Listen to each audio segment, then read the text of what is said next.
안녕하세요. 이제 지금부터는 이게 송출되고 있다고 하거든요. 그래서 마이크 네. 켜주시고 이제 시작해 보도록 하겠습니다. 네. 네. 네, 방송 봐주시고 계신 분들에게 일단 기다려주셔서 감사하다는 말씀드리고요. 원래 7시 반에 시작하려고 했는데 약간 기술상의 문제로 조금 늦게 시작하게 되었습니다. 여튼 시간 내어주셔서 감사하고, 그러면 오늘 행사를 일단 시작해 보도록 하겠습니다. 오늘 행사는 빌려 쓰는 사람들의 이야기이고요. 거기에서 중에서도 임대차 3법으로 무엇이 달라졌을까에 대한 이야기를 해보려고 해요. 그래서 오늘 이 자리에는 세 분의 세입자분과, 그리고 사실은 세입자이기도 하시지만 민생정책 전문가이신 두 분을 모시고 이야기를 한번 해볼까 하고요. 한 1시간에서 1시간 20분 정도 이어가 보려고 합니다. 그러면 일단 저는 소개해드리면, 빌려 쓰는 사람들의 대표 권지웅이라고 하고요. 그리고 그 보시는 분들도 페이스북 댓글로 남겨주시거나 혹은 아니면 유튜브 댓글로 남겨주시면 제가 중간중간에 여러분들의 이야기를 담아서 해보도록 하겠습니다. 그리고 또 오늘 이 행사를 하기 전에 한 41분 정도가 사전 설문에 응답해 주셨어요. 그래서 본인이 겪었던 이야기, 그러니까 주민법 개정으로 겪었던 이야기 한 10명 정도가 써주셨는데, 그것도 중간중간에 이야기를 해보도록 하겠습니다. 네, 이렇게 방송을 하는 건 저도 진행하는 건 처음이거든요. 그래서 좀 어색하긴 한데, 여튼 저희 6명 잘 해보도록 하고, 보시는 분들도 댓글로 참여 부탁드리도록 하겠습니다. 저는 여기까지 소개하도록 하고, 일단은 세입자 세 분부터 먼저 소개해 주실 수 있을까요? 저 부산으로부터 먼저 시작해 보도록 하겠습니다. 네. 소개해 주실래요? 네, 안녕하세요. 저는 부산에서 이제 세입자로 살고 있는 김현지라고 하고요. 부천에서부터 이제 어렸을 때 살다가 이사를 쭉쭉쭉 다니면서 지금은 부산에서 이렇게 혼자서 이사를 여러 번 다니고 있는데, 그러다 보니까 이렇게 월세에 사는 거에 되게 찌들어서 늘 화가 나 있는 상태고요. 그리고 이제 이번에도 임차인 3법을 핑계로 집주인이 이제 뭐 세금 많이 내야 되는데 뭐 이런 얘기를 이렇게 하시기도 했고 해서 오늘 그런 얘기를 좀 나눠보려고 왔습니다. 안녕하세요. 네, 반갑습니다. 최근에 어떤 집주인이 연락을 하셨더라고요, 현진님한테. 그래서 그 이야기 좀 이따 더 들어보도록 하고요. 그리고 준성님도 소개해 주시겠습니까? 네, 안녕하세요. 저는 서대문구 연희동에서 이제 뭐 LH 전세 대출 받아서 전세로 살고 있는 세입자 송준석이라고 합니다. 반갑습니다.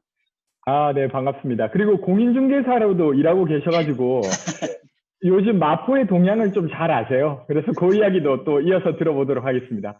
그리고 세 번째로는 소라님 소개 한번 해주실래요? 네, 안녕하세요. 저는 주거 활동을 하고 있는 임소라라고 하고요. 서대문구에 살고 있어요, 지금은. 그래서 원래 이제 이전까지는 계속 부모님 집에 살다가 우연히 이제 독립을 해서 쉐어하우스에 살았는데, 그때는 이제 주거에 대한 불안이 크게 없다가 진짜 오롯이 혼자가 되면서 약간 요즘 겁을 내고 있어요. 근데 뭐 또 때맞춰 이런 것들이 바뀌고 있다고 하니까 좀 오늘 이야기 나누고 보고 싶어서 나왔습니다. 반갑습니다. 네, 반갑습니다. 다들 지금 집에서 뭔가 접속하신 것 같고, 이어서는 민생경제 대한민국의 최고 전문가 두 분을 모셨어요. 그래서 이 이야기 들어보도록 하겠습니다. 한 분은 구봉기 소장님이십니다. 소개 한번 해주십시오. 네, 안녕하세요. 생활경제연구소 소장 구봉기입니다. 포스터에는 구봉기 생활연구소라고 나왔지만 정확한 이름은 생활경제연구소입니다. 가계경제 연구한다고 생각하시면 편하고요. 네. 자유로운 얘기 나누고 즐거운 시간 가졌으면 좋겠습니다. 반갑습니다. 네, 반갑습니다. 네, 다음으로는 진짜 서해번쩍 동해번쩍 하시는 안진걸 소장님을 모셨어요. 진짜 모시기 쉬운 분이 아닌데 모셨습니다. 이 소개 한번 부탁드리겠습니다. 안녕하십니까. 이게 이 엄청난 첨단 과학의 시대입니다. 이게 지금 어떻게 가능한 겁니까? 저는 지금 어리둥절합니다. 소라님이 보여요. 소라님이 지금. 소라님 반가워요. 안녕하세요. 네, 같은 민달팽이 회원입니다. 네. 저는 민달팽이 유니온의 오래된 후원회원이고 또 청년 유니온의 오래된 후원회원이고, 빌려 쓰는 사람들을 뒤에서 도와주고 싶어하는 저도 공공임대주택 임차인인 안진걸이라고 합니다. 오늘 정말 뜻깊은 행사 너무 고맙고요. 특히 우리 임대차 3법 무주택 서민하고 청년들에게 굉장히 유리한 법이고 앞으로 조금 더 개선해 나가야 될 법인데 이 법을 왜곡하고 무너뜨리려고 하는 조선일보하고 윤희숙 씨 때문에 잠을 못 자서 얼굴이 퀭합니다. 오늘 저는 네. 조선일보와 윤희숙 씨에 대한 욕을 주로 할 겁니다.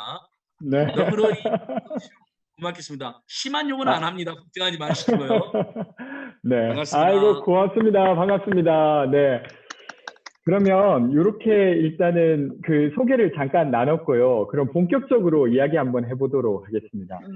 오늘 이 자리는 주택임대차보호법이 지난 7월 31일 날 통과된 다음에 벌어진 일에 대해서 이야기를 해보려고 해요. 대부분의 기사들은 고가 아파트 전세가가 올랐다, 뭐 이런 정도의 이야기를 하고 있지만 실제로 보통 사람들이 살아가는 공간에서 어떤 변화가 일어났는지 저도 되게 궁금할 정도거든요. 제가 친구들한테 듣는 건 있지만 또 다른 분들은 어떻게 느끼시는지가 되게 궁금해서 오늘 이 자리를 만들게 되었고요. 그래서 오늘 앞서 이야기해 주신 세 분의 이야기로부터 먼저 시작을 하고 이어서는 민생경제연구소에 계신 분들이 이런 것들 좀 어떻게 보시는지 좀 이야기 들어보도록 하겠습니다. 그러면 부산에서부터 또 아까 소개한 대로 좀 이야기를 들어보죠. 실제로 주택임대차보호법 개정되고 나서 진짜 뭔가 더 불안이 커졌다, 아니면 더 우려스러운 일만 생겼다, 이런 것인지 아니면 좀 반대의 이야기도 있는 것인지 한번 들어보도록 하겠습니다. 네, 현주님, 네, 이야기 한번 해주실래요? 사실 저는 이제 임대차 3법을 굉장히 환영하긴 했지만 이게 당장 저의 생활에 적용되는 일이 있을 거라고 상상하지는 못했어요. 그래서 잘 됐다. 그리고 뭐 내년에 이제 계약이 끝나면 혹시라도 뭐 나가라고 한다면 이제 내가 조금 더 있을 수 있겠지? 뭐 그 정도의 상상을 했는데 이제 임대차 3법 개정되고 나서 얼마 후에 집주인이 이제 불쑥 찾아왔어요. 주인님께서 저희 집에. 아, 직접 오신 겁니까? 네네. 어, 그러고 굉장히 이제 독특한 캐릭터의 주인님이신데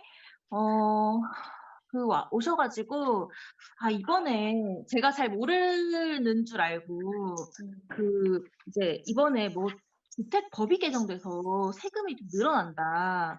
그래서 너무 힘들다. 그래서 이제 월세를 얼마까지 올려줄 수 있겠냐. 이제 뭐 그렇게 말씀을 하시는 거예요. 근데 제가 살고 있는 이 이제 그 다가구 주택은 뭐 세금을 더 많이 내야 된다거나 이런 게 적용이 안 되는 걸로 알고 있는데 그렇게 얘기를 하시고 그리고 계약 기간도 끝나지 않았는데 그렇게 올려달라고 하시는 것에 대해서 이제 안 올려줘도 되겠지라고 생각을 했는데 되게 이제 너무 당황스러워가지고 바로 지용님한테 전화를 해서 물어봤어요. 이거 올려줘야 되냐고, 쫓겨나는 거냐고. 그런데 이제 임대차 3법이 통과됐기 때문에 이제 괜찮고, 그리고 지금 임대차 3법이랑도 무관하게 일단은 이제 제가 저의 권리가 더 우선한다고 알려주셔가지고 좀 되게 든든했고, 그런데 결국 제 옆집에 있는 사람은 그 월세 인상을 모든 가구에게 요구했는데 그래서 이사를 나가셨어요. 실제로 저번 주에. 몇 분은 이사를 나가신 겁니까? 네, 옆집에 이사를 나갔어요. 그래서 오래 살고 계신 분들은 이제 어쩔 수 없이 올려주신 것 같은데 이제 나이가 좀 많으시고 해서 근데 옆집에 살던 그 부부 두 분은 이사를 나가셨고 그래서 뭔가 이런 얘기들을 우리가 좀 나눌 수 있었으면 좀 같이 얘기를 하거나 좀 더 머무를 수 있었을 수도 있는데 이제 저도 이사를 나가는 날 알게 돼서 되게 좀 마음이 되게 안 좋았었어요. 그렇습니다. 그러니까 실제로 집주인이 이제 계약갱신권이 도입된 걸 놓고 월세를 미리 인상하려고 하셨던 것 같아요. 그때 상담을 해보니까 그랬던 것 같고, 근데 실제로 그 이야기 때문에 누군가는 월세를 올려주거나 나가시기도 하셨던 거네요. 네. 그렇죠. 네네. 이런 일들이 벌어지고 있고, 근데 어쨌든 이걸 알고 그 의사를 표현하니까 딱히 더 이야기는 없으셨던 거고, 그렇죠. 이제 옆집이 이사를 나가니까 당장 집이 비고 뭐 신경 쓸 게 생기잖아요. 되게 이제 선심을 쓰는 것처럼 뭐 아가씨는 뭐 일단 내가 한번 봐주겠다 이렇게 얘기해서 일단 고마운 척을 좀 했었어요. 관계를 위해서 좀 고마운 척을 하는 정도로. 네, 알겠습니다. 그 나중에 이어서는 그래서 그 현지님한테 이 임대차 3법 도입된 게 좀 어떤 의미였는지 나중에 또 좀 이야기해 주시면 좋을 것 같습니다. 준성님은 좀 어떠셨습니까? 임대차 3법 통과되고 뭐 주변 이야기나 아니면 본인에게. 네. 제가 뭐 처음에 소개할 때 LH에서 전세 대출 받아서 살고 있다고 했잖아요. 이게 LH에서 지원을 해줄 때 제가 대학생일 때 받았는데 6년 정도의 제한이 있어요. 그래서 6년까지밖에 계약을 못 합니다. 네. 그래서 제가 4년 동안 다른 집에 살다가 다시 새로운 집에서 2년을 살기를 시작한 거예요. 근데 그러면 저는 6년의 제한에 걸려서 이 집에 살고 싶어도 더 못 사는 상황인 거죠. 그러니까 이거를 계약갱신 청구권을 아예 못 쓰게 된 상황이에요.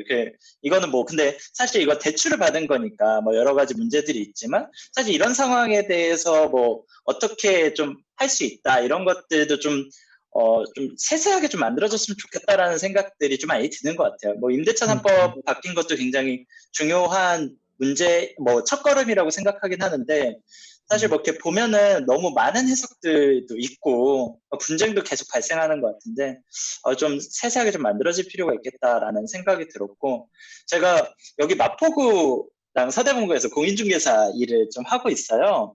그래서 좀 임대인분들도 만나고 뭐 임차인분들도 만나고 이렇게 지내고 있는데 오히려 여기는 임대인분들이 또 임차인을 잡는 분위기인 거예요. 원래 이 임대차 보호법이라는 게 임차인이 내쫓이지 않기 위해서 만들어진 법률들이 많잖아요.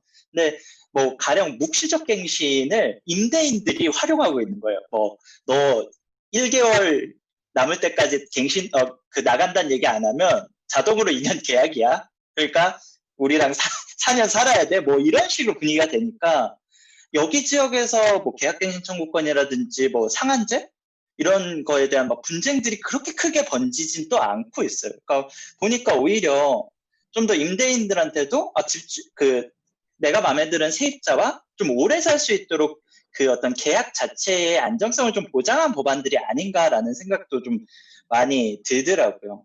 그래서 여기는 네. 원래 딱 기사에서 볼 때는 엄청 임대인들이 막 분노해서 이걸 반대하고 있다 뭐 이런 식으로 느낌이 드는데 오히려 저층 주거지 뭐 월세 중심의 이쪽 지역에서는 오히려 반대의 상황들이 좀 이루어지고 있는 거죠. 네. 네. 그러니까 조금 요약해 보면 실제로 언론에 이야기되는 거랑 좀 달리 저층 주거지의 그 전세나 월세 혹은 아니면 월세에 대해서는 되려 이것 때문에 더 혼란이 커지거나 이런 게 아니라고 지금 보시는 거예요. 그리고 또 반대로 세입자에게는 어쨌건 거주의 안정이 보장되니까 좀 안심할 수 있게 되는 것이고 이렇게 된다고 보여지는 거네요. 네, 알겠습니다. 또 이어서 또 생각나시는 거 있으면 이야기해 주시고요. 그러면 소라님 이야기도 좀 들어보도록 하겠습니다. 저는 좀 창피한 이야기인데 조금 나이 들어서 처음으로 부동산 계약을 해봤어요. 근데 처음 하다 보니까 쉽지 않더라고요. 낯설기도 하고 그래서 그냥 급하게 방 딱 2개 보고 계약을 했거든요.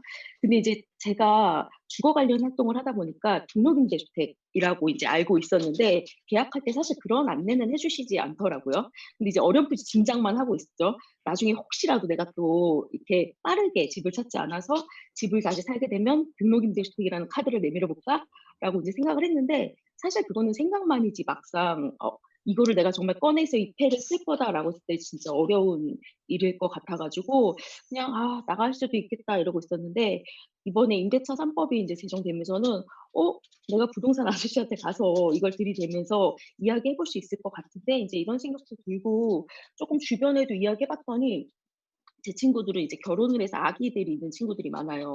그럼 2아이를 데리고 혹은 하나의 아이를 데리고 계속 이사를 2년마다 해야 되는 거죠. 이사할 때 이사 걱정을 한대요. 근데 그러다 보면 2년과 4년은 완전히 달라지는 얘기거든요. 조금 살아보고 걱정을 해도 되니까. 그래서 그런 것들을 보면서 실제로 이렇게 임차인으로서 사는 사람들한테는 좀 달라지는 변화인데 왜 이런 목소리는 안 나오고 아까 임준걸 처장님이 말씀하신 그 몇 분의 이상한 이야기들이 자꾸 돌지? 라는 생각을 좀 하고 있었습니다. 아, 네. 그러면 약간 이어서 바로 안진걸 소장님 이야기 한번 들어보고 아, 예. 아니, 그래서 저는 오늘 지금 오시는 우리 임차인들이 굉장히 소중합니다. 귀하고. 우리 청년 임차인, 서민 임차인들이 다음 주에라도 모여서 정말 이 법이 우리 삶에 우리가 원하던 6년까지는 아니어도 4년으로 늘어나는 것만으로도 큰 도움이 됐다. 당장 올해 가을이나 겨울에 이사 가야 되는 줄 알고 또 전월세 폭등하면 어떡하고 전월세집 못 구하면 어떡하나 고민하고 걱정하던 많은 청년들, 무주택 서민들이 안도 한심을 쉬게 된 거잖아요. 이 코로나19 가장 어려운 이때 쫓겨나면 어디로 갑니까? 아이들 학교도 다녀야 되고 직장 주변에 우리가 살고 있을 텐데. 그래서 이 법이 얼마나 우리에 큰 도움이 됐고, 그래서 장기적으로는 4년이 아니라 6년으로 가자. 이런 기자회견이나 행사를 다음 주에 같이 했으면 좋겠고요. 아무튼 이 땅에서 세입자로 임차인으로 산다는 건 너무나 서럽고 경우에 따라서는 피눈물 나기도 하고, 정말 우리 청년들과 서민들이 주거 안정이 안 돼 있으면 사실 연애도 결혼도 출산도 또 직장 갔다 와서 이렇게 편하게 쉬는 것도 마음이 편하지가 않잖아요. 정말 이 문제는 우리들의 인권 주거권뿐만 아니라 이른바 저출생과 고령화 문제라고 그렇게 이야기하면서 주거 문제가 거기에 가장 큰 악영향 끼치는 거 알면서도 지금 오늘 이 순간에도 미래통합당 윤희숙 씨하고 조선일보 등 보니까 계속해서 임대차 3법을 아직도 공격하고 있어요. 이 사람들 그래서 공개토론 제안하면 피해 다니거든요. 그래서 저희가 계속 더 이상 임대나 임차인이 사이좋게 지낼 수 있도록 도와줘야지 세입자나 서민들, 청년들이 한 집에서 더 오래 살게 하는 것이 꼭 필요한 시대에 그걸 도와줘야지 계속 갈등을 부추기지 말고 이 법을 흔들지 말라는 이야기를 계속했으면 좋겠고요. 아까 송준석 우리 임차인께서 말한 LH 대학생 임대는 6년은 이제 보통 대학생들이 6년 동안 다니니까 휴학, 군대, 알바, 뭐 어학연수까지 하면 그 이해가 되는데 일단 이 법은 기존에 얼마나 길게 살았던 것과 상관없이 플러스 2가 무조건 적용되는데 LH 대학생 임대차는 특약을 맺어서 적용이 안 되는 건가요? 우리가 또 궁금한 건 하나 또 짚고 가야 될 것 같아서요. 네, 뭐 제가 따로 문의해 본 건 아니고요. 네, 계약서에 명확하게 이번이 마지막 계약이 뭐 이렇게 작성이 돼 있더라고요. 그러니까 전세자금 대출 기한이 6년이 최대이기 때문에 자연스럽게 네, 그런 것 같습니다. 대출 플러스 2는 법으로는 행사할 수 있는데 대출 기한을 이제 LH가 전세자금을 보증 빌려줘 갖고 이렇게 우리한테 주는 대출 그 임대잖아요. 그러니까 그건 이제 별다른 문제네요. 그러니까 아무튼 다른 주택에서는 6년을 살았던 4년을 살았던 플러스가 가능한데 또 한번 짚어봤고 아까 우리 성은 성이요 이름은 이름인 분 우리 제가 전화를 아까 못 들었어요. 네. 성은 네. 성이요 이름은 이름인 분. 예예. 김현진님이십니다. 저 전화를 정식으로 부르려고 죄송해요. 예예. 현지입니다 현지. 아 현지님. 예. 예. 아니 아까 그러니까 옆집 사실 옆집도 그 바뀐 임대차 보호법에 하면 안 쫓겨나도 되는데 건물주가 막 나가라고 이렇게 막 성화하고 그러면 우리 또 세입자들이 마음 약해지고 또 그 사람이 얼굴 붉게 사느냐고 나가버린 케이스가 된 건가요? 네, 그 월세를 올려달라고 했는데 그냥 나가기를 선택한 것 같아요. 그러니까 법에 의해서 5% 이상 안 올려도 되는데 네네. 그거 이제 거절하고 얼굴 붉히고 사느니 차라리 내가 우리 조건에 맞는 가버리겠다 발품 팔아서. 네. 근데 실제로 이 법 때문에 지금 임대인들 그 일부 조선일보라든지 미래통합당 윤희숙 씨가 마치 임대인의 권리가 엄청 침해된 것처럼 이야기하지만 사실 예전에 주택임대차보호법 시절에도 있는 법도 건물주들이 안 지킵니다.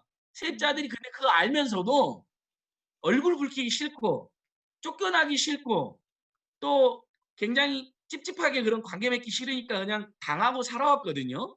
근데 맞아요. 이제는 이 법을 계기로 아니 임대인이 집을 빌려주신 건 고마운 일이지만 임차인이 가불관계나 종속관계는 아니거든요. 정말 투명하고 대등한 수평적인 계약관계로 이렇게 이제 저희 모두가 이야기할 수 있는 문화가 형성됐으면 좋겠어요. 마음 아파서 현진님한테 한번 여쭤봤어요. 감사합니다. 예. 안진걸 소장님이, 네. 함께하고 싶어요. 예. 안진걸 소장님이 이야기를 해주시니까 저희의 어떤 상황이나 이런 게 좀 해석되는 것도 있고, 실제로 어떤 것은 좀 분노해야겠다 이런 생각도 듭니다. 잠깐 댓글 잠깐 읽고 가면, 송효원님이란 분이 안진걸 소장님 팬입니다 하면서 이야기해 주시기도 했고요. 아이고, 네. 아이고 죄송합니다. 오늘도 조선일보 고발인 조사 받고 왔습니다. 오늘도 조선일보 네. 고발인 조사 받고 왔어요. 안진걸 소장님은 여전하신 것 같습니다. 네, 이윤정님도 댓글 달아주셨고, 유예림님도 네 반갑습니다. 진형희님도 오늘 토론 기대됩니다. 권세환님도 오늘 토론 기대됩니다. 김지선님도 그렇게 이야기해 주셨고, 신정현님은 최고 전문가들이 다 모이셨군요. 이렇게 남겨주시기도 했어요. 저희가 어떻게 보면 나름 이 문제를 되게 집요하게 보고 있는 사람들 중에 한 사람인 것 같습니다. 그럼 약간 이어서 구봉기 소장님의 이야기도 듣고 제가 또 좀 질문 드리면서 이야기해 보도록 하겠습니다. 구봉기 소장님은 좀 들으시면서 어떠셨습니까? 네. 저는 6년 말씀하시는데 굉장히 와닿았고요. 지금 이제 2+2 해가지고 4년인데 사실은 전 6년을 보장받았어요. 이번에 법이 개정되면서. 왜 그러냐면은 이사 다니는 거 2년마다 이사 다니는 거 너무 힘들거든요. 사실 다 알잖아요, 우리. 네. 근데 제가 이번에 결혼을 했어요, 작년에 결혼을 해서 지금 여기가 신혼집입니다. 신혼집인데 네. 신혼집을 너무 마음에 드는 데를 얻었는데 근데 여기서 2년만 살고 또 이사 갈 생각을 하니까 너무 스트레스라서 집주인한테 거의 싹싹 빌었어요. 4년 계약해달라고 제가 처음에. 그렇게 해서 4년 계약을 했어요. 네. 4년 계약을 네, 네. 했는데 이번에 주택임대차보호법이 개정되면서 재밌는 게 뭐냐면은 사실 이 계약갱신 요구권이라는 게 상가건물 임대차 보호법에도 이미 들어 있어서 작동을 하고 있는 장치잖아요. 근데 그렇죠. 상가건물 임대차 보호법 같은 경우는 지금 10년을 보호해 주는데 그거는 10년 내에서 쓰지 않으면 계속 이렇게 사라지는 거거든요. 10년 내에서 쓸 수 있습니다라고 되어 있는데 재미있게 이번에 주택임대차 보호법은 계약갱신 요구권이 도입이 되면서 1회 안에서 쓸 수 있습니다라고 하고 있어요. 그러니까 내가 쓰지 않으면은 이 티켓인 거예요. 티켓이 그대로 살아있는 거예요. 그러니까 저는 2년짜리 티켓을 갖고 있는 거예요. 지금 4년의 기존 계약을 맺었고 그래서 2년짜리 티켓이 있어서 저는 이번에 주택임대차보호법 개정되고 굉장히 뭐라고 해야 될까? 이 동네에서 내가 6년은 최소 살겠구나라는 생각을 하면서 동네에 대한 애착도 좀 생기게 되더라고요. 그런 거 굉장히 좋았어요. 그렇죠. 아마 공감 많이 하실 것 같은데, 이게 2년 살고 어떻게 될지 모르는 삶이라, 그래도 4년은 살겠구나, 혹은 아니면 그 이상 살겠구나라고 하면, 동네를 보는 눈이 저는 달라지는 것 같아요. 훨씬 더 애착적으로 느껴지고, 네. 제가 그래서 무슨 생각을 했냐면요. 이게 2년 또는 4년만 살고 나갈 동네라고 생각을 했을 때는 이게 지역 내에서 지역 청년들이랑 어울려서 무슨 활동을 해야 되겠다라는 생각을 사실 못했어요. 제가 여기 언제까지 살 줄 알고요. 근데 이게 내가 6년 정도로 살 수 있구나라는 게 이미 예측이 가능하니까 이제 지역 청년들 만나가지고서 뭔가 일을 도모해봐도 되겠다라는 생각이 들더라고요, 저한테. 네네. 네, 고맙습니다. 어쨌건 요런 이야기 또 많을 텐데, 그 전에 주셨던 분들 좀 사연 소개해 드리면, 계약 기간이 좀 남아서 당장 갱신하진 않았지만, 갱신을 할 수 있게 되어서 마음의 여유가 생겼습니다. 막 공감 가실 것 같아요. 이게 한 6개월 남았어도 벌써부터 마음이 좀 조급해지기 시작하잖아요. 이게 집 보러 다녀야 되나? 가격도 대충 봐야 되는데, 내 대출 얼마까지 받을 수 있더라? 이렇게 되는데, 마음의 여유가 생기셨다고 이야기하시기도 하고, 개정 직후 집주인이 월세를 2배 올려달라고 해서 개정안을 말하면 안 된다고 했어요. 그리고 아직 월세 협상을 못하고 대치 중이지만 힘이 많이 됩니다. 이렇게 이야기하시기도 하거든요. 아까 소라님이 이야기하신 것처럼 어떤 등록임대주택이라고 하는 제도가 있었지만 그때랑 좀 달리 이 법이 통과되니까 뭔가 좀 더 해볼 수 있겠다. 이런 생각도 하시는 것 같고 안정이 좀 되시는 것 같기도 합니다. 다음 질문까지 얹은 다음에 또 그전 질문에 대한 답까지 해주셔도 상관없습니다. 한번 다음으로 넘어가 보면 아까 안진걸 소장님이 좀 이야기해 주셨던 건데요. 그러니까 임대차난법이 사실은 원론적으로는 임차인들의 거주 보장 기간을 늘리는 것이고 이것을 반대하는 사람은 아마도 없을 것 같아요. 공개적으로 이것을 반대하기는 정말 쉽지 않죠. 왜냐하면 한국 사회의 임차인의 삶이라고 하는 게 얼마나 불안정한지 모두가 알기 때문이죠. 근데 교묘하게 그 법에 대한 공격이라기보다 그 법 때문에 되려 더 가난한 사람들이 예를 들면 월세가 올라서 더 힘들 거다. 아니면 전세로 주거비를 좀 낮추고 있는 사람들의 전셋집이 없어져서 안 될 거다. 그래서 되려 이 조치가 그 보호하려고 했던 그 사람들의 삶을 더 불안하게 할 거다라고 계속 끊임없이 이야기하시는 분들이 있어요. 근데 이 이야기 들으면서 여러분들은 좀 어떠세요? 저도 뭐 이것저것 드는 게 있는데 뭐 그 세입자분들도 좀 이야기해 주시고 또 이어서 또 안 선생님은 또 이야기하실 게 또 많을 것 같거든요. 그래서 다 듣고 이야기하겠습니다. 예, 좋습니다. 그러면 다른 분들부터 요 그 세입자 그로 오늘 초청된 세 분 중에 어떤 분이 좀 먼저 이야기를 한번 열어주실래요? 어떻게? 네, 준성님이 먼저 이야기해 주시는 겁니까? 아니면 소라님이 먼저 이야기해 주실래요? 제가 할까요? 네.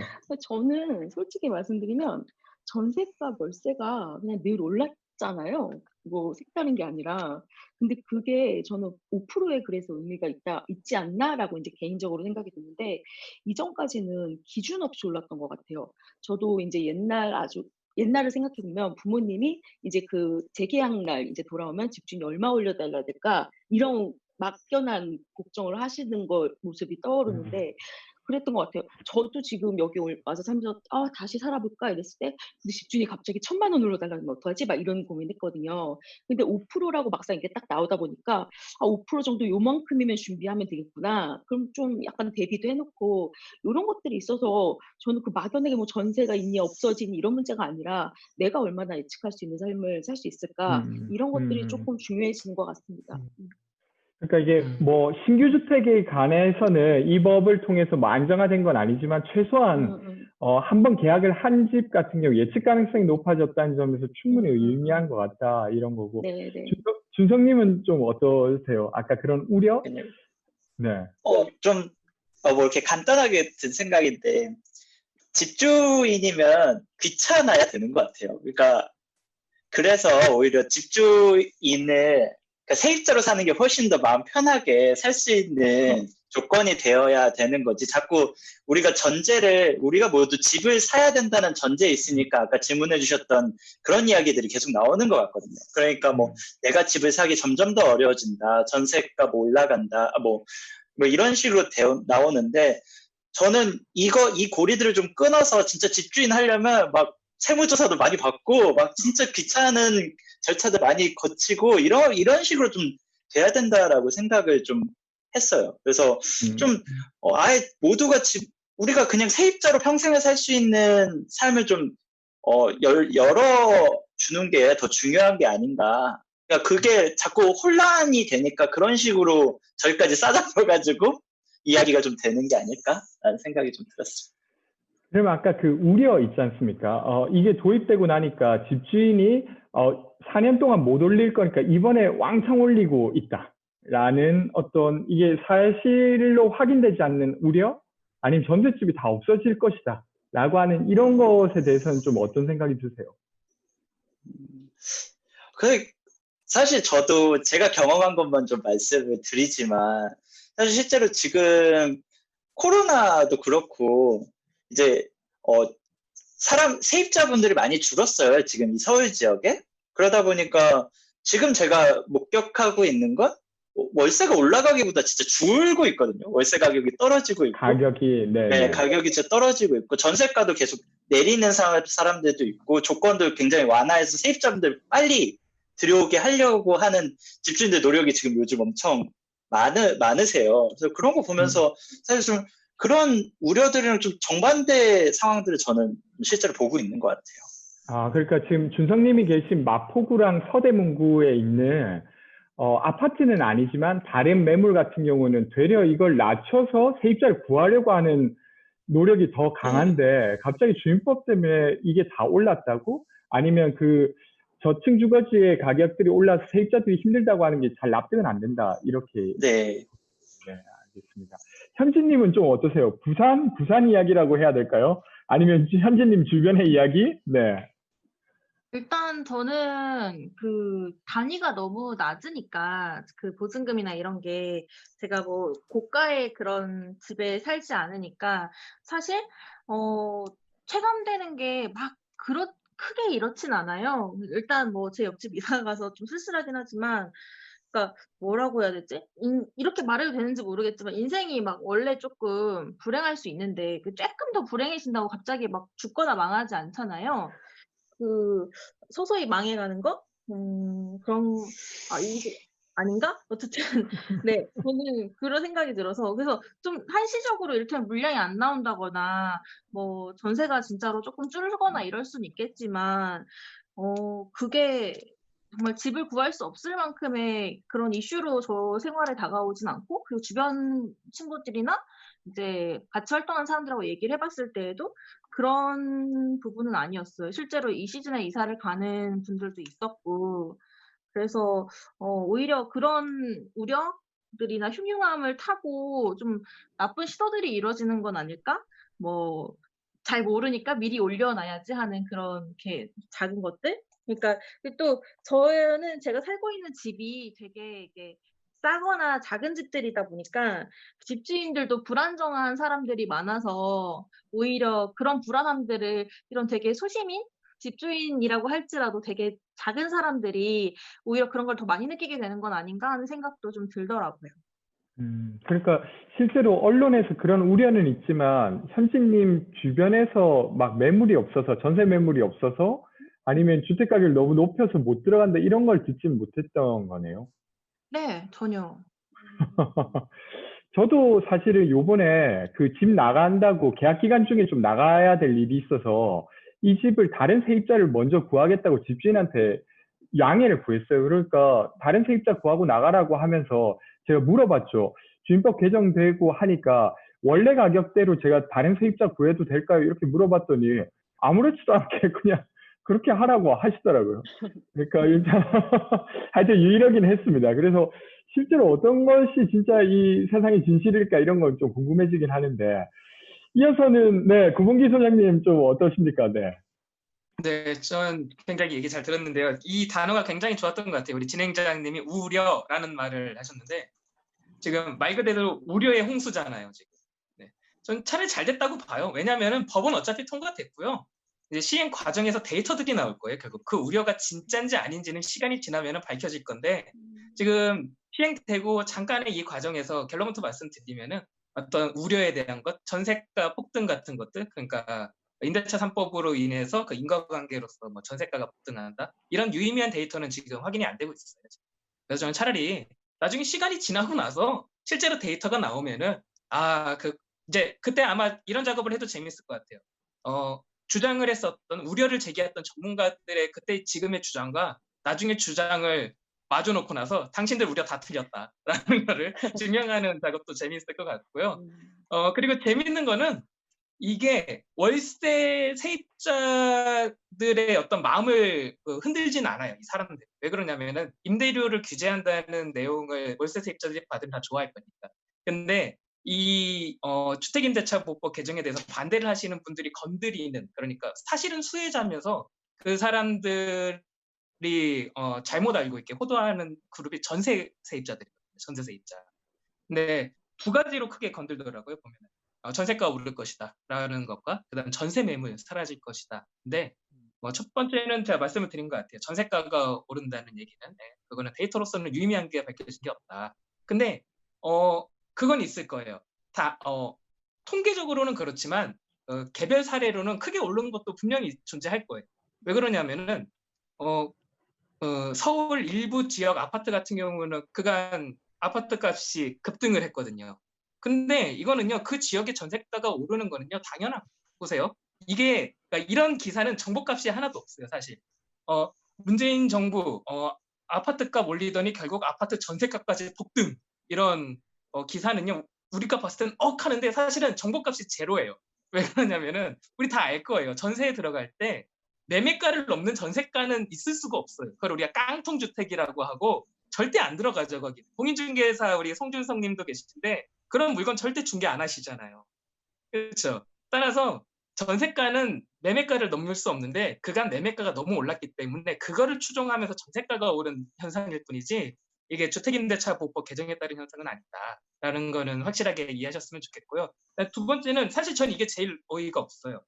그 전세 매물이 사라졌다라고 하는데 사실 전세 매물이 사라지는 현상은요. 오히려 사람들이 계약갱신 요구권을 적극 행사해가지고 주거권이 향상됐다는 근거로서 나와야 되거든요. 네. 전세 매물이 제가 어디 취재를 가봤더니, 그러니까 예컨대 기자분들이 제가 이 지역을 가봤더니 전세 매물이 별로 없네요. 보통 이런 데를 가요. 그 신규 아파트, 신규 공급되는 아파트, 2년 전에 나온 아파트. 이제 2년이 돼서 원래 그 매물들이 다시 나와야 되는데 안 나왔습니다. 큰일 났습니다라고 말을 하는데 입장 바꿔놓고 생각해 보자고요. 내가 신혼부부인데 신축 아파트에 들어갔어요. 너무 좋잖아요. 얼마나 좋아. 그런데 2년 더 살 수 있게 해준대요. 그러면 계약갱신 요건 행사해요, 안 해요? 당연히 행사하죠.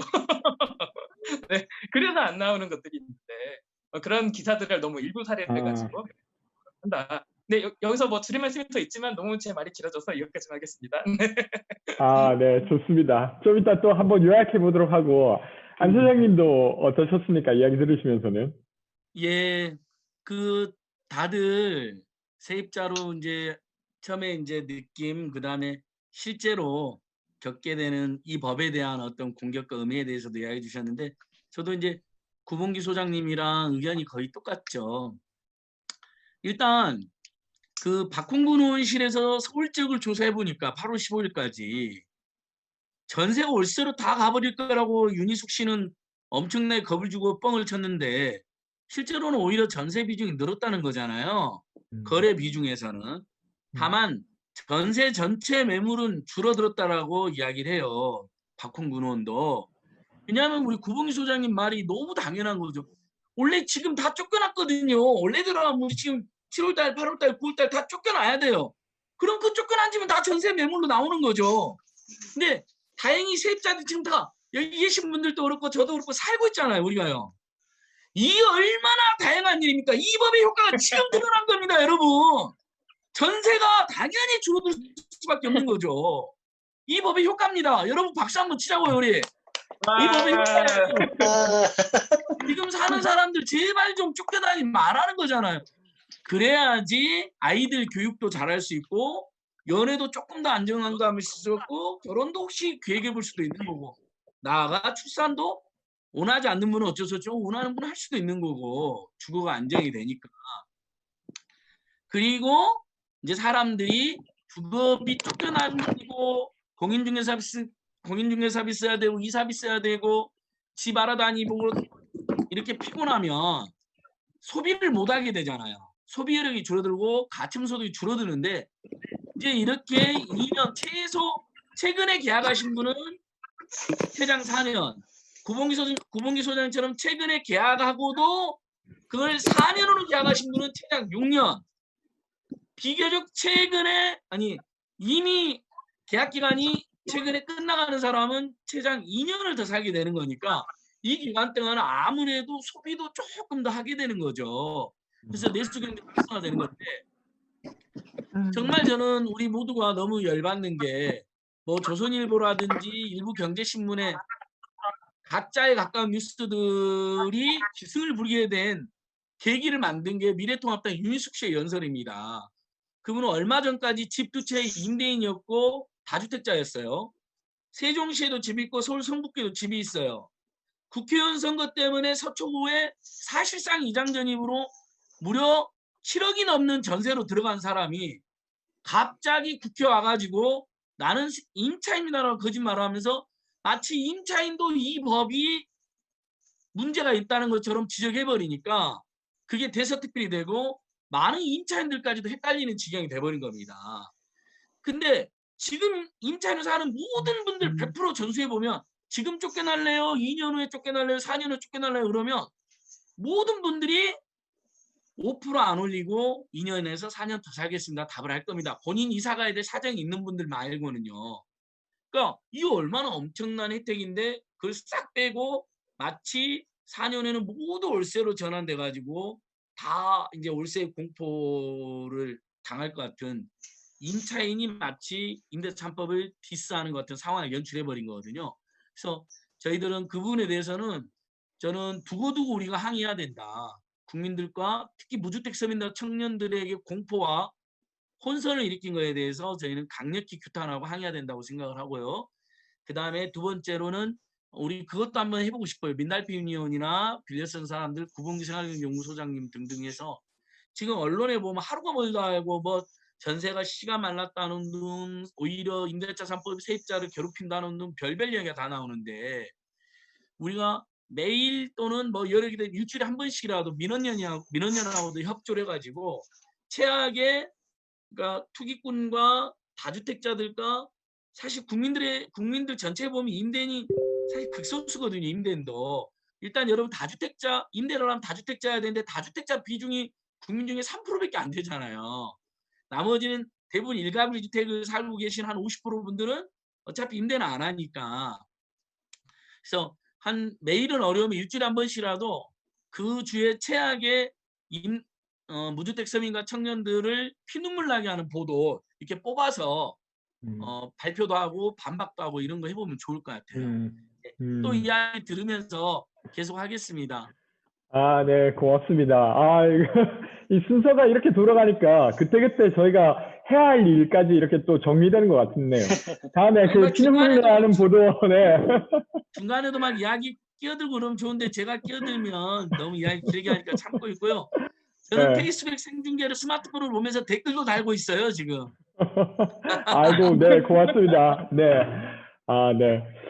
아, 그러면 그 약간 정리해 보면 실제로 지금 우리 주변의 삶을 보면 그래도 뭐 주변에 있는 친구들이나 이렇게 봤을 때 갑자기 임대료를 폭등시켜서 원래 계획했던 집을 못 찾거나 쫓겨나거나 이런 일은 일단은 우리 주변에는 최소한 우리 6명 주변에는 전혀 그런 낌새가 보이지 않는 게 하나고 두 번째는 지금 마치 우려를 넘어서 사실이냐 전세가가 완전히 폭등하고 있고 전세 물량이 없다라고 말하지만 아직 그런 데이터가 나올 시기가 아니라는 거가 있고 끝으로는 실제로 그 이제 전세 매물이 새로 안 나온다는 건 반대로 누군가가 거기에 안정적으로 살고 있는 거 아니냐 이런 이야기를 하게 되는 것 같아요. 저도 기사 보면서 그 예를 들면 임대 매물이 안 나온다는 거 그 사람들이 그렇게 더 잘 살 수 있게 되어서 주거 안정이 깨지고 있는 거 아닌가 이런 생각이 들긴 하더라고요. 그래서 이렇게 일단은 한번 이야기를 하게 되고 저는 그 전세 주택이 없어진다는 이야기에 조금 덧붙여서 이야기 드리고 싶은 거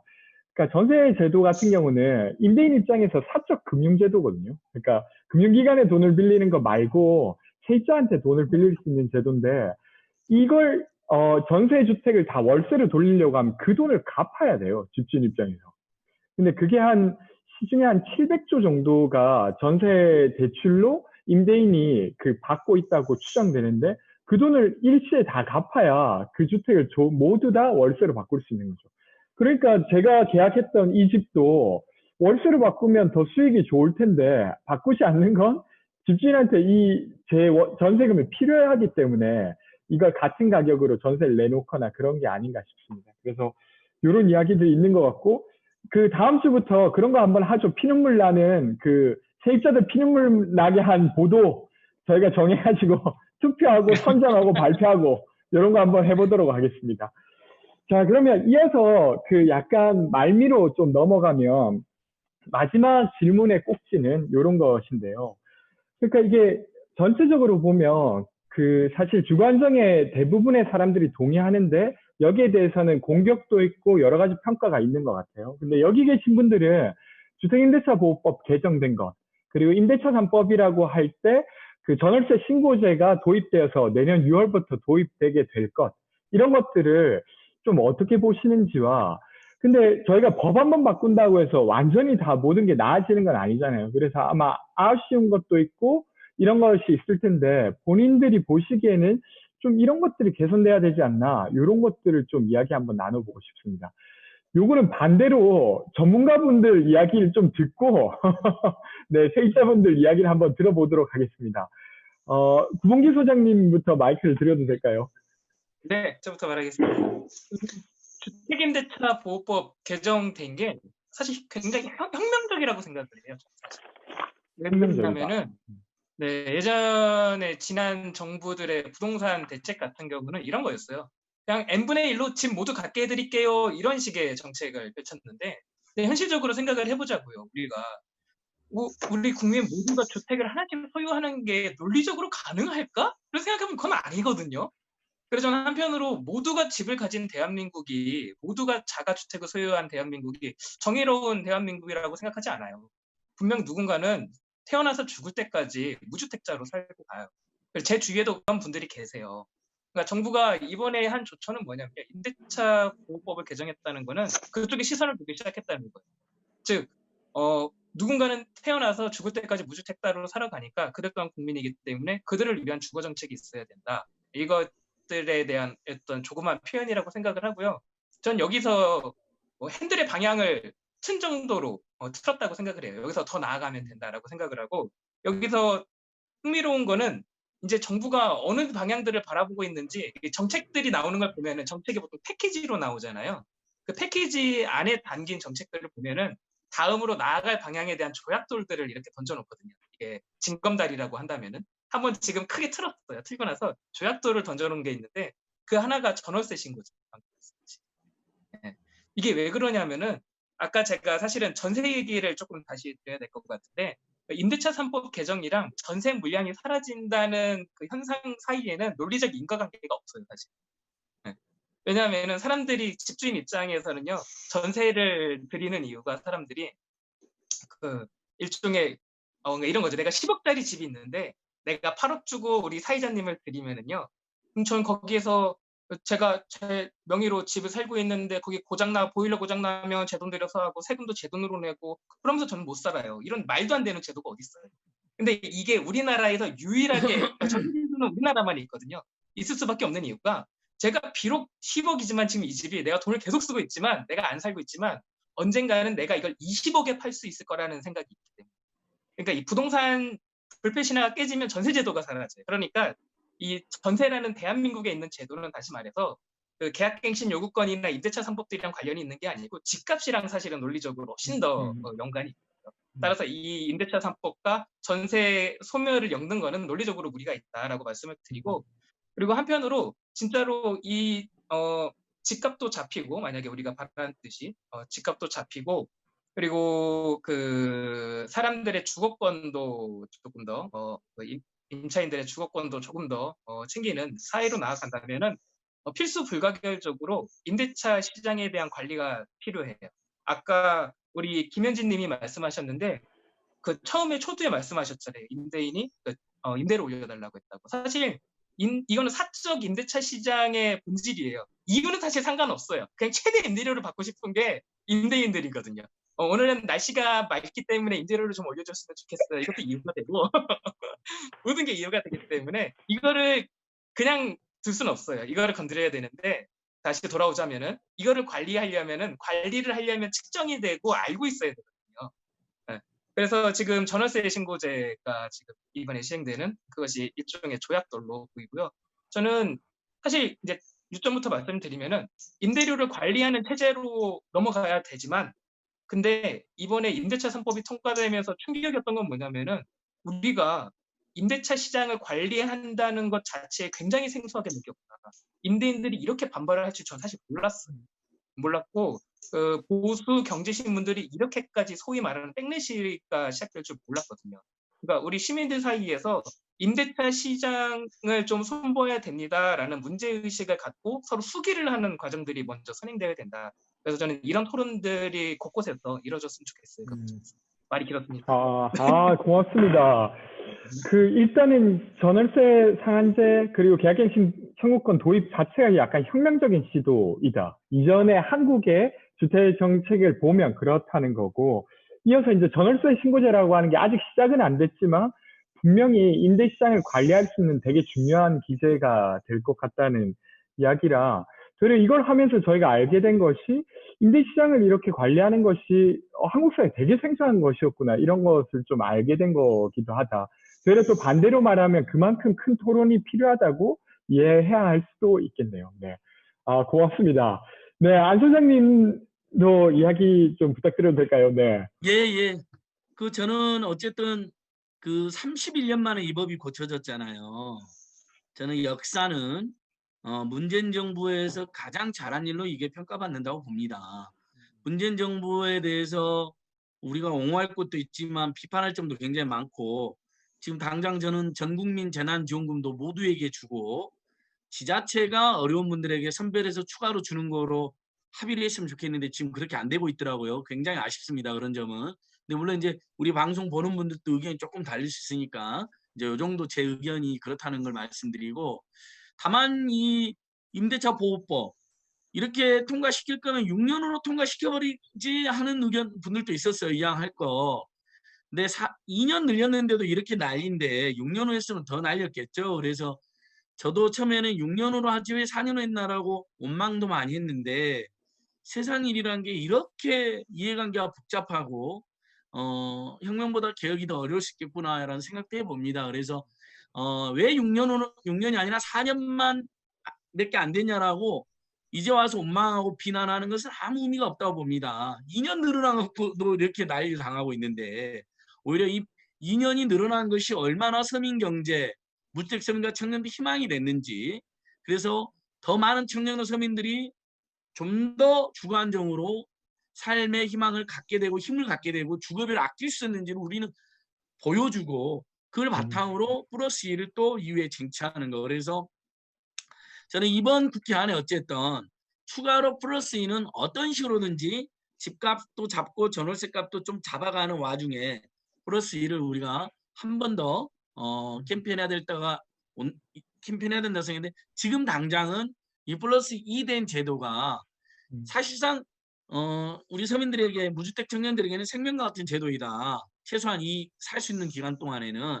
그러니까 건물주나 임대인분들께서도 좀 함께 사는 대한민국, 그다음에 함께 사는 세입자들에 대한 배려로 최소한 더 이상 이제 조중동이나 미래통합당 윤희숙 씨 같은 사람들의 가짜 선동에 휘말리지 말자라는 호소는 해야 될 것 같습니다.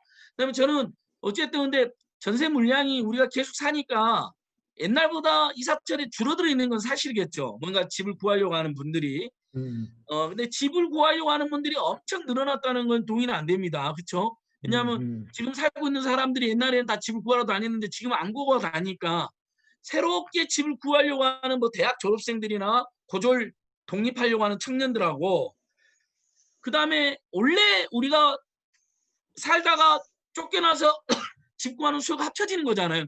근데 그 수요가 지금 빠진 거잖아요. 그렇죠. 그러니까 네. 제가 보기엔 전셋집은 늘지도 않고 줄어지도 않았을 겁니다.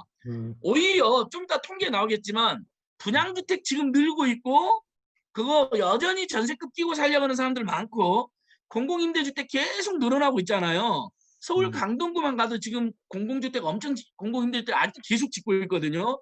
경기도 하남시하고 서울 강동구만 해도요.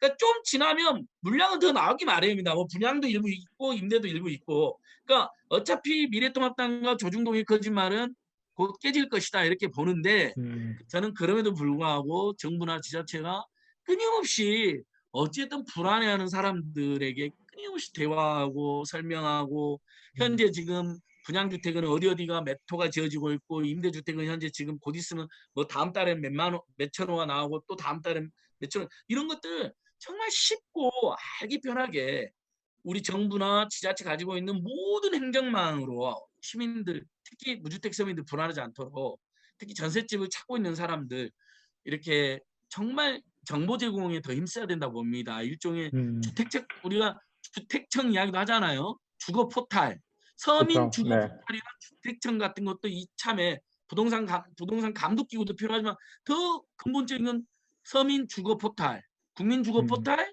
그다음에 주택청 이런 거 필요한 것 같고, 그다음에 저는 이제 민주당 의원 중에 일부가 어차피 전세가 월세로 갈 건다 하면서 윤희숙 씨 주장에 동조해줘 버리면서 윤희숙 씨가 쓸데없는 말했다 이렇게 했는데, 전세가 월세로 다 갈 건데 이렇게 동조하는 바람에 논란이 더 커진 거예요. 근데 아시다시피 전세를 선호하는 서민들과 청년들도 꽤 있습니다. 보증금이 없는 서민이나 청년들은 월세를 선호하거나 차라리 10달치 사글세를 내고 들어가지만, 그래도 전세금 올려서 이렇게 조금 재산 늘려가고 뭐 더 큰 집으로 이사 가거나 아니면 궁극적으로 집 사거나 집 안 사더라도 큰 집으로 이사 가는 재미로 사는 사람도 있거든요. 그래서 전세가 다 월세로 가는 것이 바람직한 현상이라고 쉽게 이야기해서는 안 될 것 같아요. 전세를 원하는 분이 분명히 있으니까. 그래서 전세를 원하는 분들은 전세에, 월세로 원하는 분들은 월세에 사는데 각각 그것들이 폭등하지 않고 오히려 가격이 떨어지게 만들고 매년 5% 인상되지 않도록 하는 그런 제도적 안전망을 갖추겠다. 저는 이제 이렇게 국민들 정서나 실제 전세 수요에 대한 우리가 화답도 제대로 해야 된다고 봐요. 그렇죠? 그래서 전세가 월세로 다 갈 거라는 것은 사실도 아니지만 그게 뭐 바람직하다는 식으로 이야기하는 것도 우리가 맞지 않다라고 지적도 해줘야 될 것 같습니다. 일단 또 이 정도 말씀드리고요. 아, 네, 고맙습니다.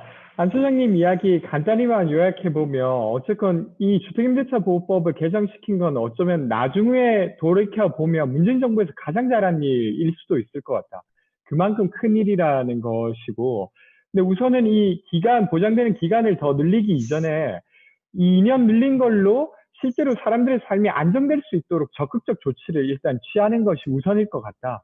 그래서 뭐 정보의 전달이나 설명하거나 이런 것들을 좀 최선을 다하고, 그리고 뭐 섣불리 이게 이제 전세가 없어질 수밖에 없는 것이라고 설명하기보다는 지금 어쨌든 살아가고 있는 거잖아요. 전세로도. 여기 계신 분들 중에서도 꽤 많은 분들이 전세로 살아가고 계시고 월세로 사시는 분들도 있고 이러니까 이 모양 그대로 좀 안정적으로 살 수 있게 해보고, 그리고 불가피하게 변화하는 것들이야 그것에 또 대응해 가면 되는 거니까.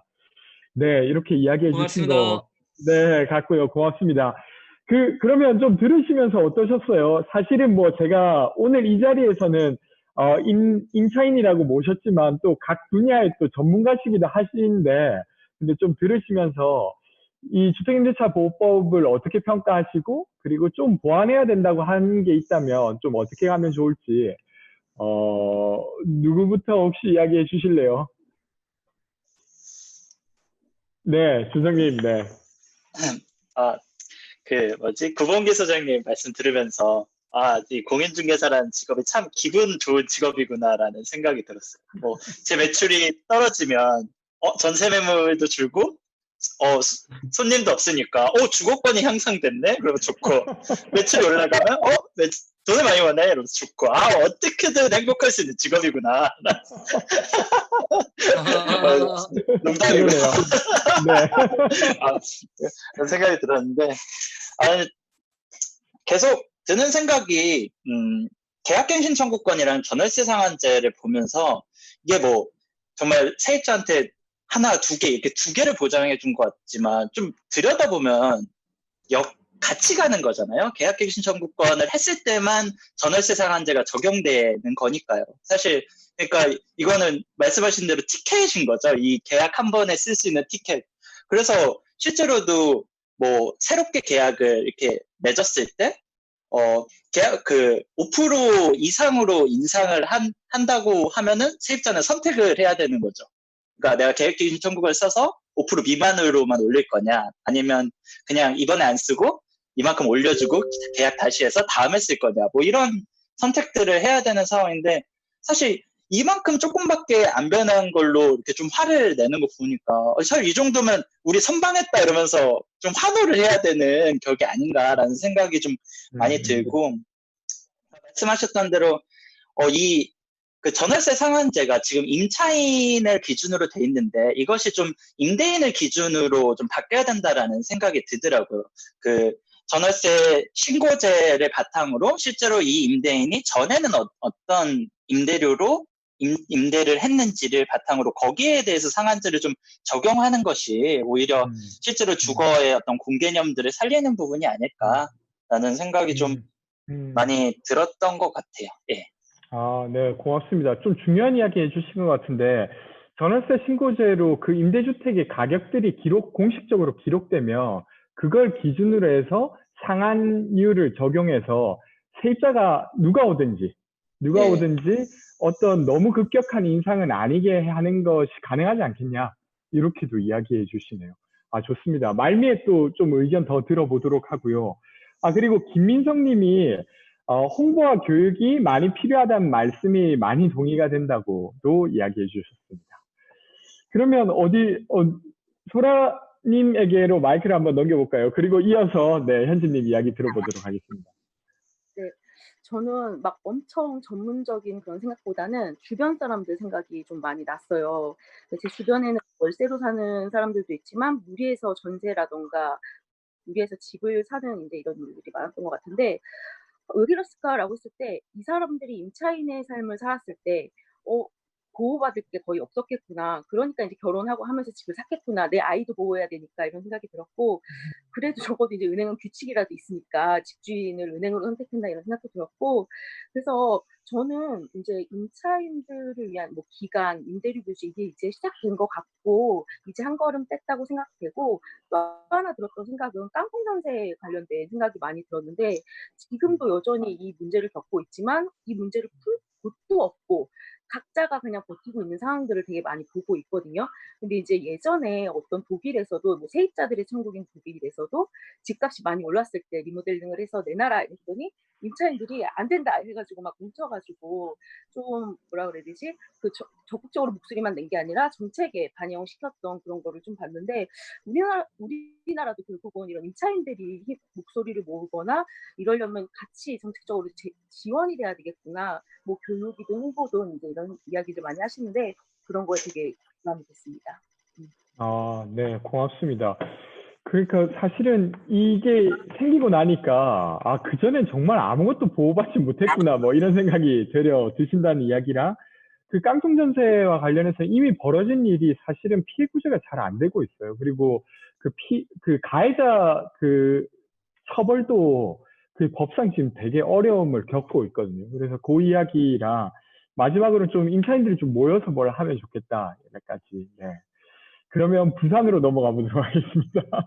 부산 이야기를 듣고 저희가 아마 못다한 이야기들이 있을 것 같아요. 그래서 그걸 좀 난장으로 주고받은 다음에 마치는 걸로 한번 해보도록 하겠습니다. 네. 네. 저는 그냥 솔직히 비전문가로서 막 그냥 막 그럴 때 있잖아요. 가끔 하늘에 비행기 떠 있는 것도 '와 지금 어떻게 떠 있나.' 신기해할 때가 있는데, 약간 그런 맥락으로 도대체 집을, 그러니까 어떤 건물을 가지고 있다는 거 자체가 어떻게 저렇게 권력이 되는지 정말 그냥 의아할 때가 있거든요. 그러니까 어떻게 내가 이렇게 권력 없고 이 사람은 권력이 있는 게 이 집 하나를, 이 종이 문서를 가지고 있느냐 없느냐의 문제라는 게 참 답답할 때가 많고, 실제로 제가 그 저희 옆집에 이제 이사 나가 가지고 빠진 그 옆집을 집주인이 내놓을 때 저희 그 세입자들한테 일괄적으로 인상한 그 월세 금액보다 더 높게 내놨어요. 그래서 되게 어떻게든 이 금액을 높여서 받으려고 하는 것에 좀 되게 좀 마음이 안 좋았어요. 그리고 제가 이 집에 이사 들어올 때도 그전에 살던 세입자하고 얘기를 분명히 나눴을 때 지금 이 돈에 월세를 내고 있다고 했는데 저한테는 그 돈보다 훨씬 더 많이, 훨씬까지는 아니겠지만 이렇게 많이 받았고, 그런 식으로 계속 인상을 하려고 할 때 정말 아까 말씀하신 전월세 신고제가 있고 그 5%가 보장된다고 하면은 이렇게까지 오른 가격으로 입주하거나, 또 그리고 집주인이 그 옆집을 내놨을 때에도 그런 가격으로 내놓지 않을 수 있을 텐데, 그래서 그래도 지금이라도 이런 법이 생긴 게 되게 좋고요. 저는 20살부터 1 년에 한 번꼴로 이사를 다녔던 것 같은데 세어 보니까. 그래서 아까 막 "오래 살면 지역에 대한 시선이 달라진다." 이런 얘기도 나왔는데, 저는 솔직히 그전에는 좀 짜증이 났거든요. 내가 여기에 정을 붙이고 있다는 게.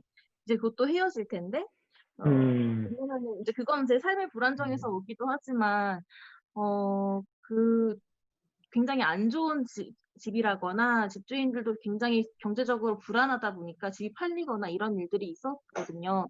근데 어쨌든 계약갱신권이 있다고 하면 저로서도 되게 안정감이 있고, 그래서 지금 살고 있는 동네에 대해서도 막 이웃이 쪼끔씩 생기고 있는데 좀 잘 유지하고 싶어요. 생활이나 음, 관계, 그리고 음, 제 삶의 어떤 영역들을 유지할 수 있으면 음, 좋을 것 같아서 음, 되게 환영하는 마음이에요. 아, 고맙습니다. 이야기해 주셔서 감사합니다. 아이고, 말을 하다 보니까 이제 뒷부분이 좀 더 말이 터지는 것 같긴 합니다. 다른 분들 좀 약간 이제 완전히 마무리는 아니지만 간단히 좀 들으시면서 드신 게 있을까요? 생각 드신 게 구문기 소장님이나 안 소장님이나. 네. 저는 지금 주택임대차보호법 개정되고, 그러니까 이른바 임대차 3법 개정되고, 우리 임차인들은 좋지만 이 외부에서 오는 어떤 공격들 이런 것들을 보면서 우리가 지금 속상한 측면도 있잖아요. 네, 조금만 속상해 하시고 속상한 일들이 앞으로 더 많아질 거다 우리가.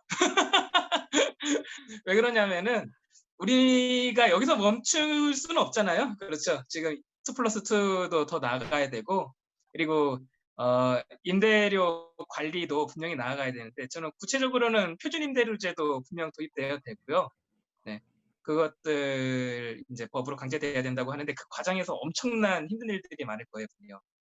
같이 힘내가지고 우리 안 소장님이 아까 말씀하신 것처럼 모여가지고 진짜 이것저것 해야 될 것 같아요. 네, 힘냈으면 좋겠습니다. 화이팅! 우리가. 한번 화이팅! 해봅시다. 네, 좋습니다. 수장님 뭐 또 이야기하실 거 많으실 것 같은데, 네. 예. 그래서 전국 세입자협회도 있고 서울 세입자협회 있는데 청년 세입자협회를 만들어야 될 것 같아요.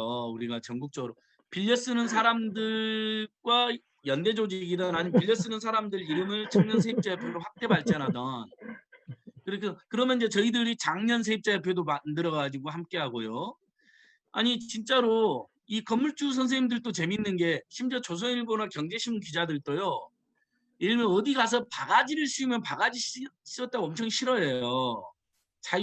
자유시장이니 자본주의니 맨날 입으로는 찬양하면서 영화관에서 팝콘 원가 500원인데 5,500원에 받고 이런 거 본인도 싫어하거든요. 독점이라고 멀티플렉스 독점에서 그렇게 함부로 한다고. 그래놓고 그보다 훨씬 중요하고 공공적이고 어차피 이 땅을 가지고 하늘나라에 갈 곳 없는 이 부동산과 주택 가격은 지 멋대로 하겠다는 거거든요. 정말 이건 너무나 천박하고 고질적인 천민자본주의의 일종의 땅주인, 집주인 갑질이 너무나 비정상인데 정상인 것처럼 되어 있는 거예요. 방법이 없습니다. 전국의 무주택 서민 청년들이 똘똘 뭉쳐서 그게 비정상이고, 우리가 어떻게 보면 전월세 소비자이기도 하잖아요. 그렇죠? 자본주의에서 전월세 소비자인데 왜 이렇게 비싸게 받냐? 우리 소비자는 일상적으로 이야기하잖아요. 모든 곳에서. 왜 집에만 그 이야기 못합니까? 그 법에도 보면 임대료 증액 청구권이 있는가 하면 임대료 감액 청구권이 똑같은 대등한 권리로 보장됐거든요.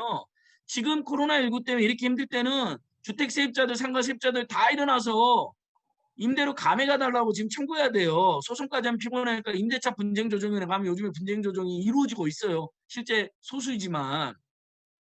그리고 이제 중간에 공익연 선생님들이 이렇게 합리적 중재조도가 안 되면 임대차 분쟁조정위원회 이렇게 소개시켜주는 그쪽으로 보내준다거나 그렇게 해주시면 될 것 같거든요. 그래서 일단 오늘 저는 아까 우리 현진님 말씀이 굉장히 가슴에 많이 남습니다. 정말 집이 있다는 것만으로 이렇게 집 없는 사람들한테 함부로 하고 우리가 돈 내는데 막 돈 내는 우리들이 무시당하는 거잖아요, 세상에. 아니 식당에서 7,000원짜리 밥 먹으면서도 큰 소리 뻥뻥 치는 사람들이 7천만 원 7억을 내고 있는데 왜 우리한테 함부로 하는 거야? 아니 안 그래요? 그러게, 맞습니다. 맞습니다. 갭 투자한 집 생각해 보세요. 갭 투자한 집 5억짜리 집이든 6억짜리 집이든 10억짜리 집이든 전세금으로 7, 80% 세입자가 들어가 사는 집이면 그 집의 80% 재산을 우리가 냈잖아요. 옛날 대학 시절로 말하면 등록금 투자해야죠. 등록금 인하해달라고. 대학이 그때 등록금 비중이 한 7, 80% 됐잖아요. 대학 재정이. 그래서 학교의 주인은 우리라고 그랬잖아요. 그 논리라면 그 집의 주인은 우리인 거예요. 예. 그러니까 약간 비약이 있지만. 네, 살짝 가라앉히시고요. 네네. 예, 약간의 비약을 제가 하긴 했지만 네. 일종의 이제 그 우리 고등학교 국어에서 배웠던 시적 비약이라고 생각해 주시고요. 겨울은 강철로 된 무지개다 뭐 이런 거 있잖아요. 막. 그것은 소리 없는 아우성. 형용 모순 시적 비약. 죄송합니다. 그래서 청년 세입자, 전국 세입자, 그다음에 장년 세입자들이 모여가지고 제발 우리도 함께 살게 해달라. 4년에서 6년을 살게 해주고 그 다음에 세입자 바꿀 수 있는데 다른 이사 갈 때도 기존의 임대료에서 5% 이상은 받지 말아주세요. 이런 문화를 만들어야 됩니다. 이게 모두가 사는 길입니다. 결국은 세입자들이 주거비를 덜 쓰게 되면 아까 말씀드린 것처럼 내수경제에 쓰게 되고 그러면 건물주의 자식들을 고용할 수 있는 내수 여력이 확보가 됩니다. 건물주들이 지금 이렇게 주거비에 악착같이 하는 건 가처분 소득이 본인들도 부족해서 그런다는 거거든요. 근데 그 본인들이나 자식들이 고용이 창출될 수 있으려면 내수 활성화돼야 되잖아요. 그러려면 주거비가 확 줄어들어야 되거든요. 어차피 이게 함께 사는 길이다라는 믿음과 확신을 가지고 그다음에 우리 서민들과 청년들은 이게 너무나 정당한 권리잖아요. 우리 함께 싸워갑시다. 거대한 전국적 조직을 만들었으면 좋겠습니다. 고맙습니다. 아, 네, 고맙습니다. 아, 사실 너무 통쾌한 이야기여서 진짜 마음이 약간 뻥 뚫린달까? 이런 느낌이 들었습니다.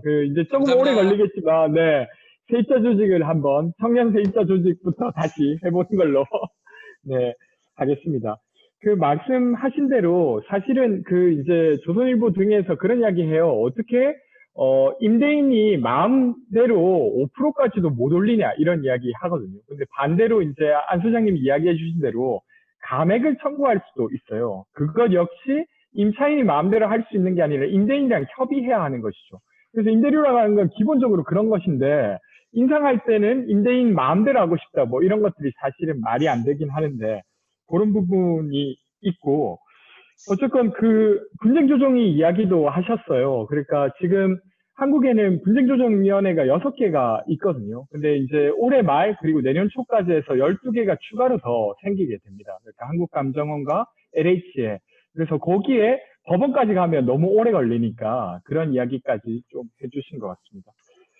저는 이제 마지막으로 소감 이제 듣기 전에 저도 좀 이야기 드리며 그런 생각 들어요. 저도 이 자리를 만들면서 어떤 생각이 들었냐면 되게 상식적인 거 같고 그리고 내 삶의 이야기들인데 사실 언론 환경이나 아니면 주변의 미디어의 환경에 따라 말하지 못할 때도 많잖아요.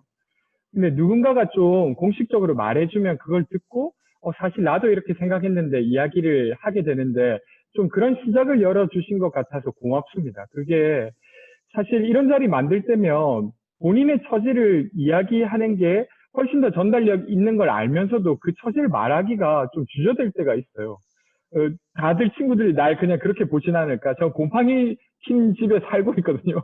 근데 이렇게 쉽게 말하다가도 어떨 때는 너무 절 그렇게 볼까봐 이 말하는 게 주저되는데 오늘 좀 용기 내주셔서 말해 주셔서 감사하다는 이야기 드리고 앞으로 이제 다음 주, 다다음 주도 행사 하나씩 계속 하려고 하거든요. 그래서 잘 해나갔으면 좋겠다는 생각이 듭니다. 약간 돌아가면서 짧게 감상 잠깐 이야기 듣고 마무리하도록 하겠습니다. 소라 누나부터 이야기 한번 해주실래요? 네. 네. 되게 이제 당연하게 여기저기 그런 기이한 것들을 비용이라던가 관계라던가 이런 걸 좀 제대로 자리 잡아놓게 하기 시작해야겠다라는 좀 생각을 하게 됐고 그런 생각이 들었는데 저도 1년 여기를 급하게 결정했던 데는 사실 이 동네를 좀 떠나기 싫었던 게 있었어요. 이 동네 한 5년 정도 살았고 이웃도 있기 때문에 그래서 임시방편으로라도 1년을 좀 늘리고 싶었는데 앞으로 뭐 이제 4년으로 시작해서 6년 또 더 길게 되면 변화하는 것들이 좀 정말 많아질 거라고 생각이 들거든요. 자기 지역에서. 그래서 꼭 그렇게 되는 날이 왔으면 좋겠습니다. 이상입니다. 파이팅! 네, 준성님, 그리고 현진님 하고 이제 구문기 소장님이랑 안 소장님 이런 순으로 한번 가보겠습니다. 네. 네, 맨날 그 임대차 3법 법으로는 열심히 읽었는데 이렇게 좀 이야기를 좀 진지하게 해본 거는 또 처음인 것 같아요. 그래서 실제로 좀 어떤 이야기를 할지 좀 고민을 하다 보니까 뭐 아까 말씀하셨던 것처럼 핸들을 트니까 좀 가야 될 길들이 보인다고 이게 정말 첫 시작이고 우리가 또 어떤 변화들을 상상하고 실제로 어떻게 만들어가야 될지에 대한 고민들이 좀 더 와닿고 실제로 좀 해보고 싶다라는 생각들이 많이 들었습니다. 오늘 이런 자리 만들어주셔서 감사합니다. 아, 고맙습니다. 함께 해주셔서. 네, 현진님도. 네. 저는 좀 그렇더라고요. 주거 불안이 계속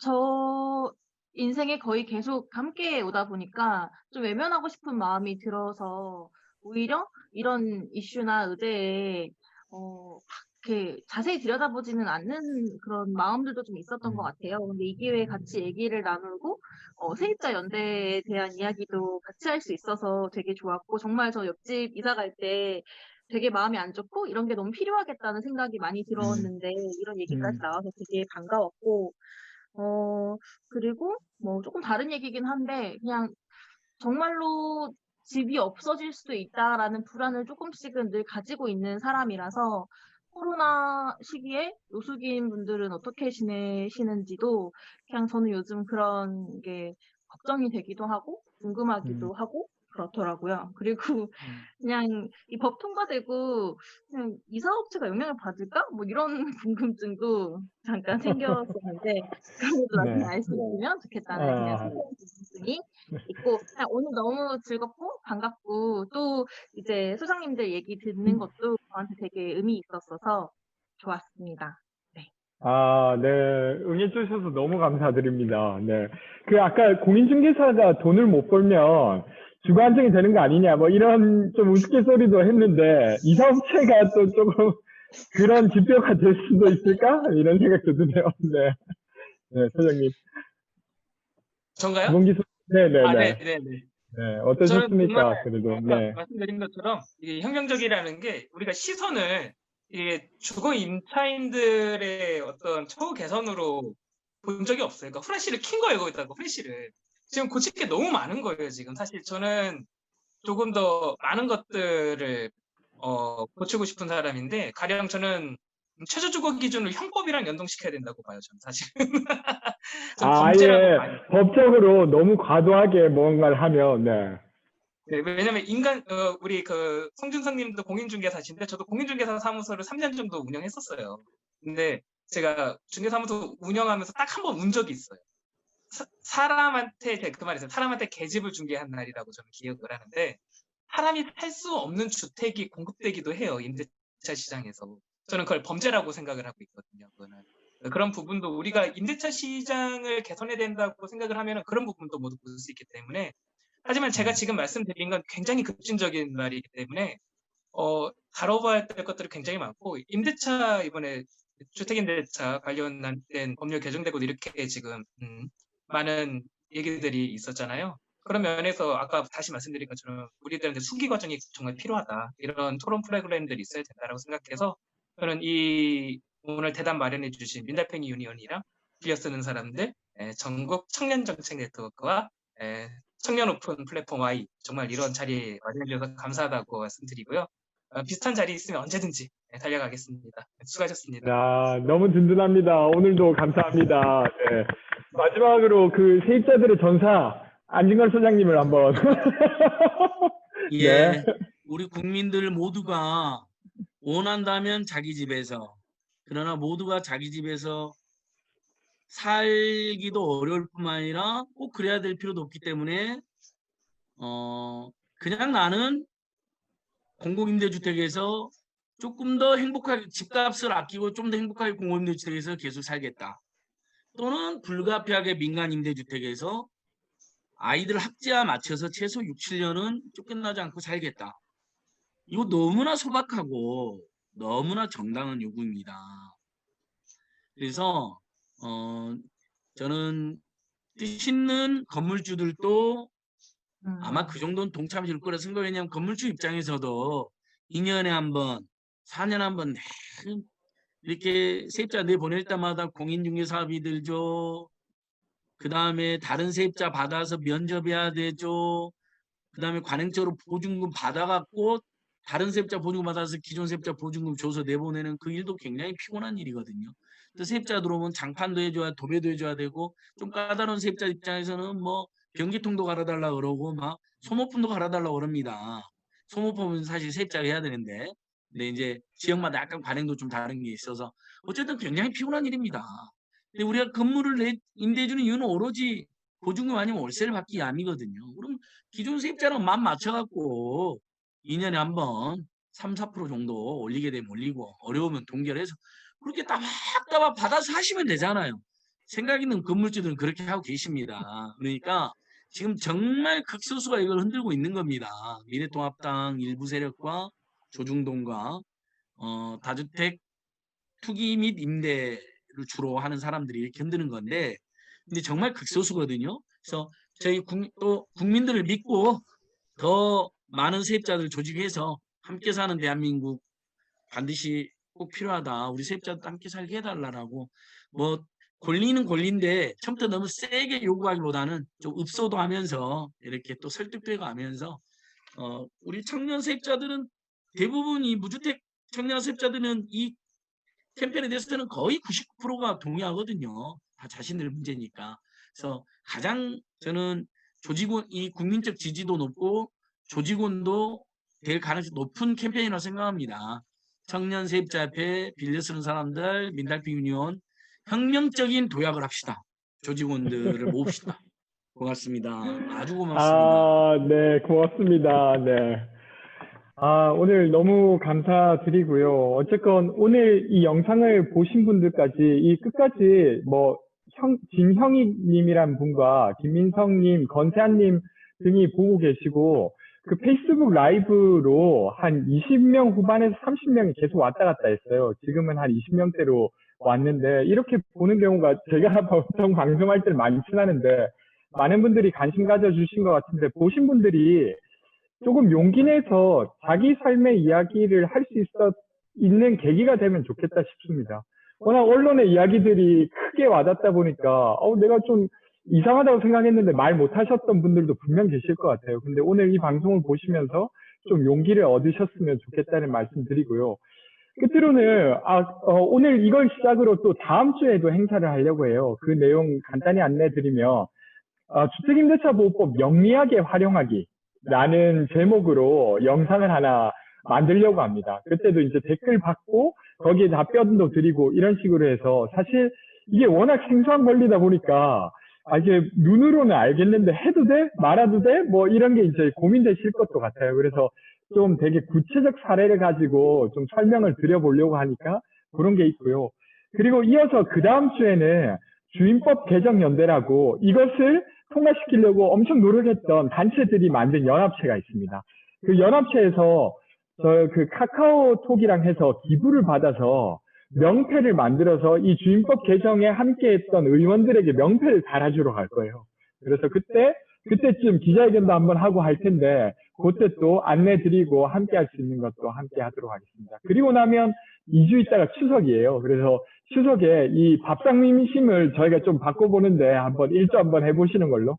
갔다 오시면 세입자들 좀 이렇게 조직해 오셔서 또 반가운 얼굴로 뵙는 걸로 하겠습니다.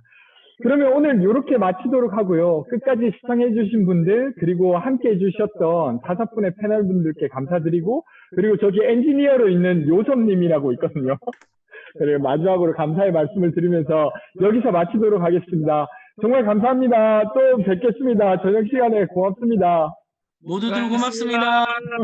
감사합니다. 고맙습니다. 안녕. 고생하셨습니다. 안녕히 계세요. 고맙습니다. 네. 편한 저녁 되세요.